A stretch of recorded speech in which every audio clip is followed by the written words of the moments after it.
The mind-blowing story begins in a haunted red zone area. A young boy is looking for Miss Asaka. Walking in between the corpses, he finds Miss Asaka confiscated. A woman strangles her throat and aims the gun. The young boy watches her begging for life, but the woman keeps on threatening them. She warns them to move an inch or she'll shoot them dead. While her empty slogans don't harm anything, instead, she is dead just by a glare from the young boy. The child's remarkable, breathtaking ability kills a woman with just a simple glare, even though the glare is unintentional. Miss Asaka is astounded to see him that much powerful. The scene changes to the same young boy sleeping in a school bus. Tomochika, his classmate, is trying to wake him up after the recent catastrophe. He was not even bothered by the yells of fellow students or the huge dragon surrounding their bus. A schoolboy is hanging dead in the paw of the monster. Another girl is dead, lying in the streams of blood. But nothing bothers him to disturb his sleep. So, Tomochika feels the dire need to get help from the only boy left alive. He thrashes the dragon's tail with the mic and distracts its attention.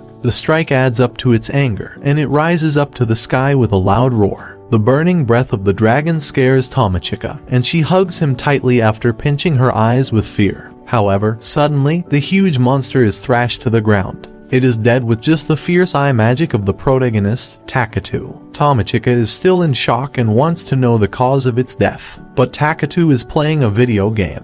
He decides to wait until she gets calm. His calm demeanor amuses her, and she behaves normally in a conversation. Takatu asks about the time when he was sleeping. She starts with a bright sunny day when the school bus leaves for a tour. However, it turns out to be the worst nightmare for some. Right after they move through a tunnel, the bus enters a meadow. This was new for everyone. The curiosity was genuine. But the sunny, bright, dazzling meadows keep them calm. Until a beautiful yet dangerous sage enters the bus and kills a man for interrupting her introduction. This spreads a fear of death in everyone present. No one dares to breathe loudly after this sudden threat. She claims to own the 530,000 level of power in this world. This is another dimension of the world where everyone fights to survive at every step.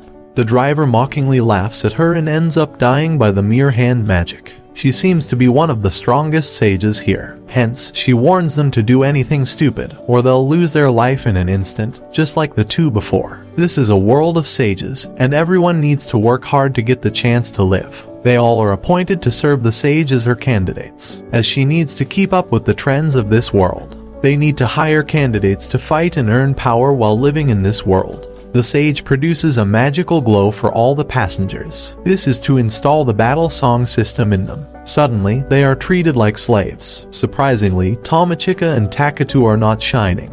She tries to wake them up, but they are submerged in invisible portals. They can see their assigned duties, ranks, power statuses, rewards, and time remaining. The sage set a time limit to achieve the status of sage for all these passengers, which was up to 1 month. Tomochika inquired about her exception, and she's been called incompatible according to the automatic recruiting system. The sage declares her not suitable for the task. She is asked to take care of the livestock and earn mana through it. Her first mission will start in an hour. Till then, she has to dodge a dragon and fight it to live. The sage leaves and sets all others to work on their tasks. One of them is the manager, who's responsible for everyone's status. He can order them around and make decisions for his team.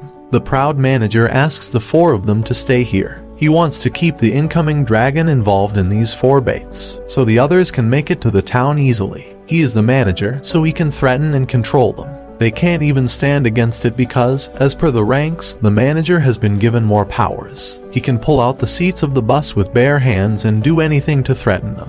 They have no choice but to accept their fate and wait for the dragon. Although they are not powerful enough to fight it back, all they can do is try. Takatu keeps on snoring even in times of maximum stress. Even when the dragon chases the bus and splatters all its windows, it bangs the gigantic claws on it and breaks its paw into the stomach of the boy. The hopeless girl doesn't even try her luck and loses her breath in an instant. Hence, the story ends, and Takatu gets to know about every moment while he is sleeping. After listening to the tragic story of deaths and monsters, his biggest concern is to charge the handheld. This is frustrating for her because anyone could lose their temper or get some goosebumps after listening to it.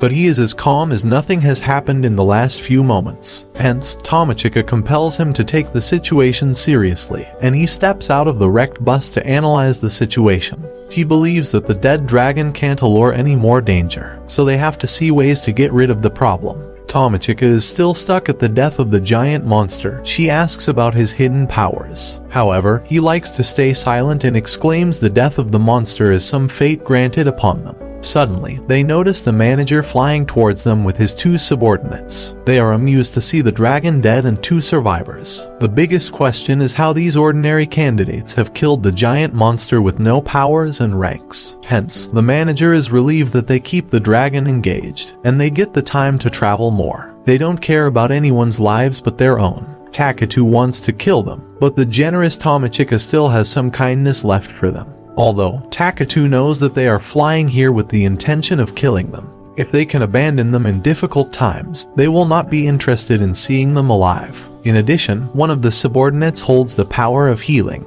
He planned to heal the Tamachika's corpse into a creepy zombie, but this turned out to be an unfulfilled wish. But the manager has no shame and guilt for making the wish come true, so he prepares for a loud clamor with a giant fireball so close to Tamachika. He wants her dead to play the zombie's experiments on her dead body. Luckily, she survives the attack and steps aside. Hence, the fireball turns the beautiful meadowland into ashes. The power status of the manager can be determined by the damage it has done to the place. No one can dare to stand in front of him after this devastating move. He succeeds in spreading the terror and asks Tamachika to obey them. They try to seduce her and play along with her body, but she is completely rebellious. The limit has been crossed, and Takatu finds it best to answer their filthiest demands. He asks her to remain silent while he serves as a shield for her. He points at the manager and spells the word die. They take it as a joke until the dead body falls to the ground with a loud thud. He touches the ground with his face down and can't even get the chance to dodge it.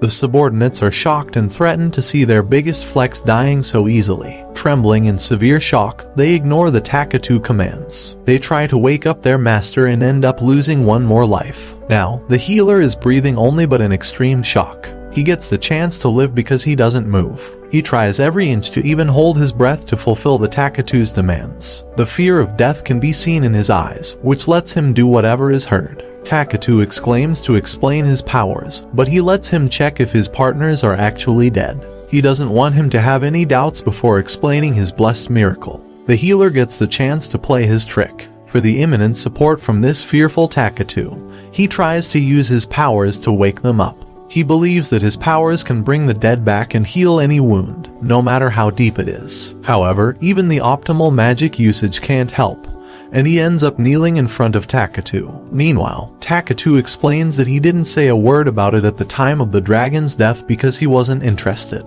But now, if he skips the explanation of his remarkable gifts and super magical abilities, the healer would pick a fight. As the healer is not smart and powerful enough to decide his best, he wants to explain now. Tamachika is shocked to see the reality of his mate, even when he isn't blessed with the glow of sage. He is so powerful and unbelievable, even without the gifts of this land. His abilities cover to kill the target instantly. He just has to think and decide to kill a target, and the powers will do it for him. The healer is confused and considers it fake until Takatu threatens him to try them on him.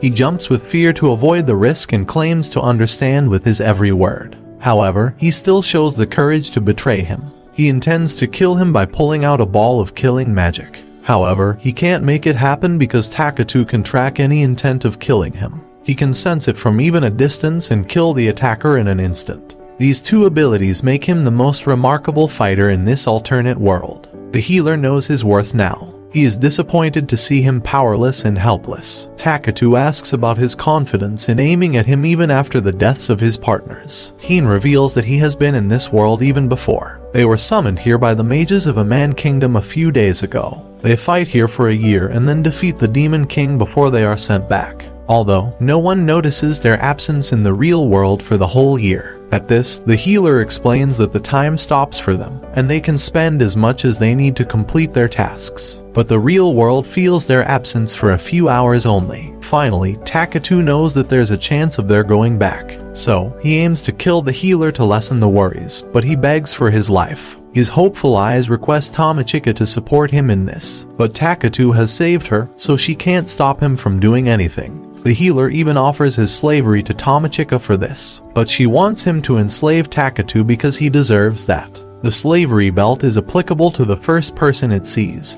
so it accepts Tamachika as his master. This is the ultra-magical belt that compels its master to give orders, and the slave is obliged to perform them. Tamachika doesn't want his slavery and transfers it to Takatu. Hence, the healer fears his remarkable abilities, so he resists. However, it seems that he can't do much to stop the process. Finally, Takatu is the master, and he lets him live out of generosity. Although he wants to get rid of him, he decides to send him to the forest. He knows that the forest is full of beasts. He doesn't want to end up his life in the crowd of wolves, so he tries to resist. But the magical belt knows its work, so it tightens the coil against its neck and lures its feet towards the forest. It is obeying the master automatically, no matter how hard the healer wants to stop it. Takatu wakes up with a ray of hope when he decides to present one more command. However, it is to forbid the healer from telling anyone about this. Also, he commands that all hard-earned money like items be handed over to him. The healer persists, but the belt is obeying him voluntarily. He has lost all his wealth, and now he is about to lose his life, too. He is stuck in the worst situation as the robbery was truly unexpected and non-traditional. Takatu doesn't want any risk during this time, so he plans to get rid of him.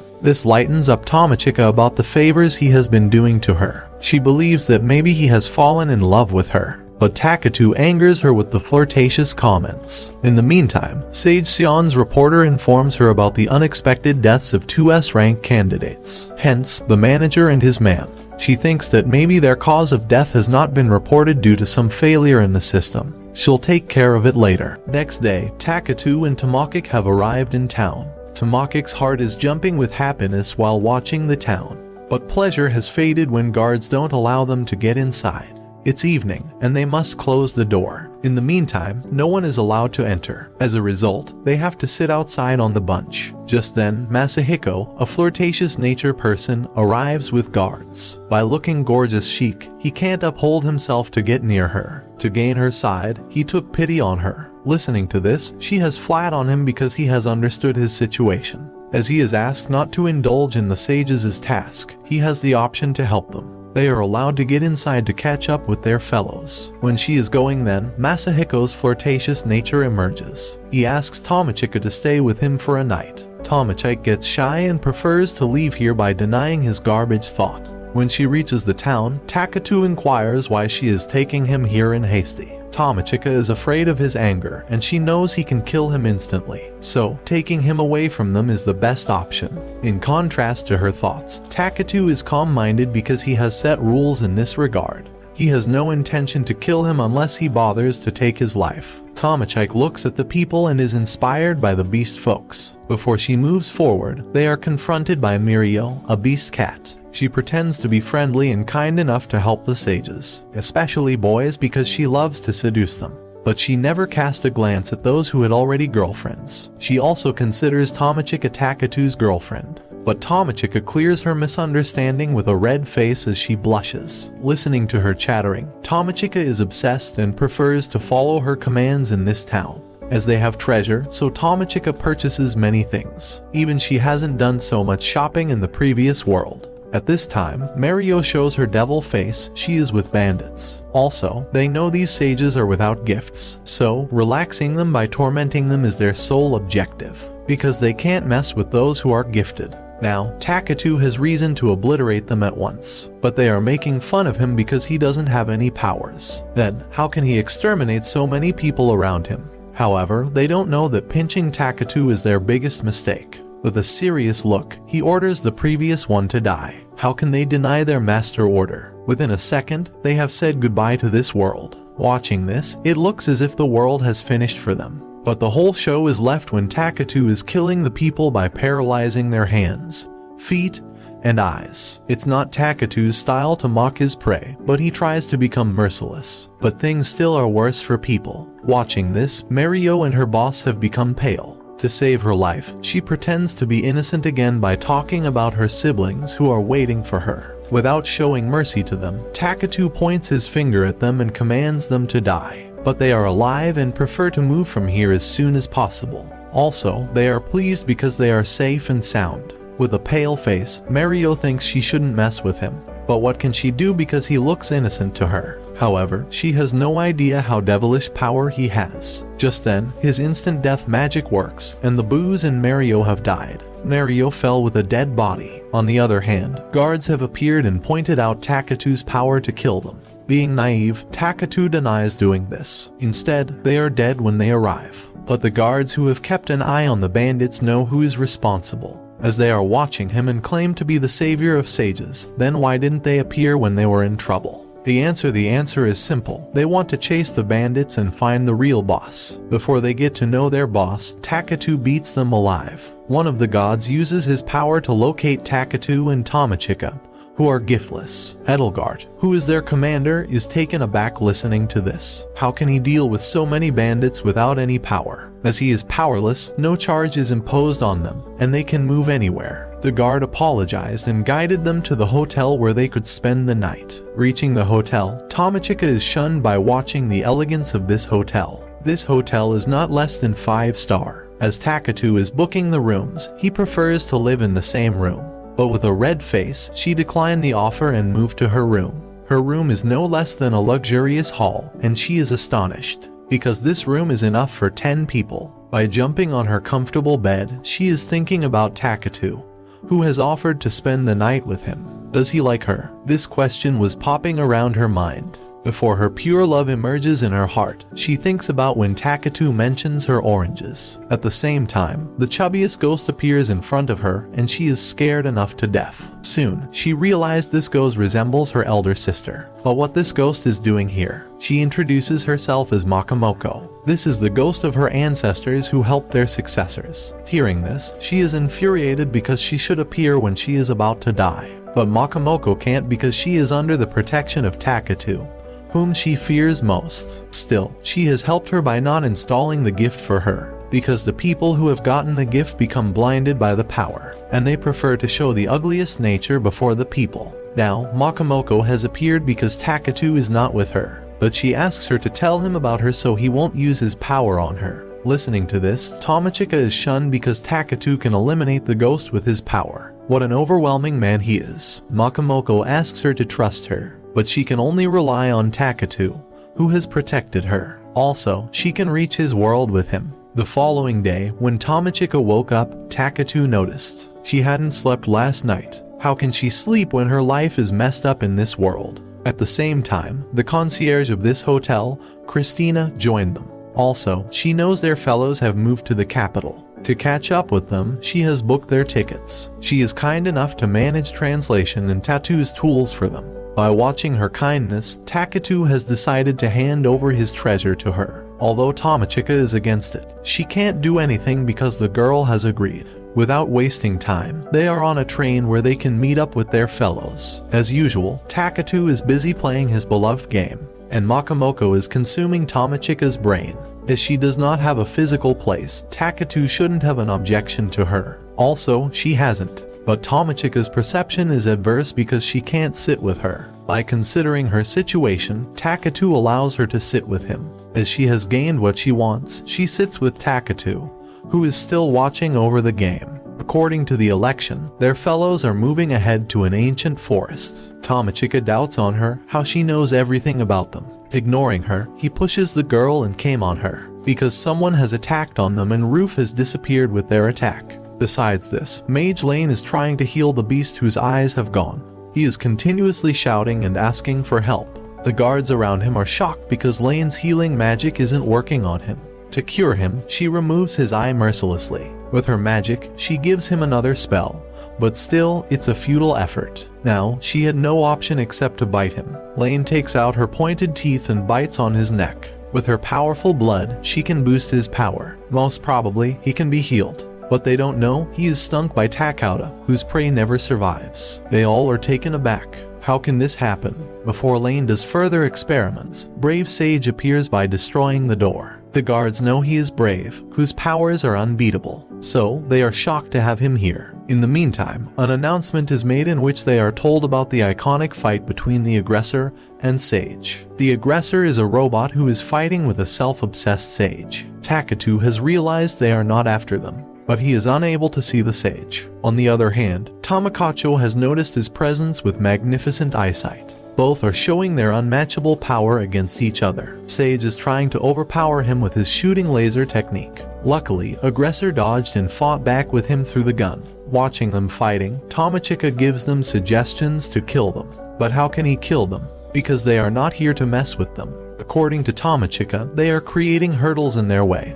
and they have no right to live. As it's against his rule, he denies it. Tamachoka never understands because Takatu is a mystery that she can't solve. Just then, Sage looks at them and uses his freezing magic on them. Takatu, already aware of it, kneels and saves Tamachika. Meanwhile, Lane, who has endured Brave's attack, is safe and sound. There are little scars on her face, but she is well. Guards see her with open eyes because how can she survive a Brave attack? According to the rule, Brave should eliminate the Demon Lord, but she can't understand the reason for his arrival here. Contrary to her thoughts, Braves is fed up with the cruel Sage, and he has decided to eliminate all mages. To wipe them out, he uses his best technique, which has abolished this building. He is pleased because he has obliterated another mage, but his happiness has vanished when he looks in vain without any injury. He pleads to her to kill him. Lane has no time to waste on him because she knows what he is doing for his lover. She throws him outside and asks Mayuri to locate his belongings about Takatu. She is taking more and more interest in this incredible boy. Aside from this, Takatu is in wrath because he has attacked them intentionally. This prudent Sage becomes angry with them because they haven't kneeled after watching the Sage. This is the actual reason to die because he has messed with him.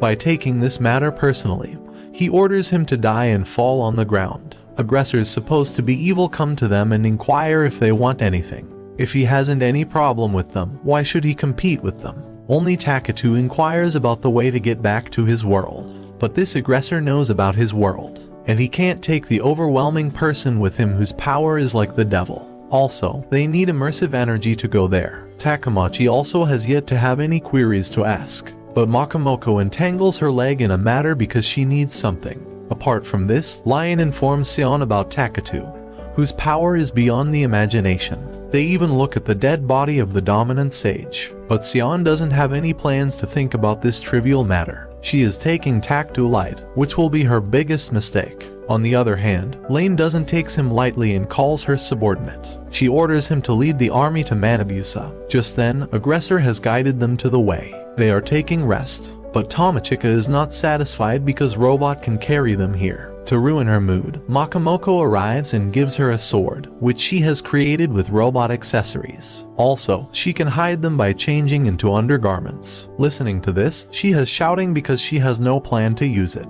Like this video and let me know in the comments if you are excited for next part.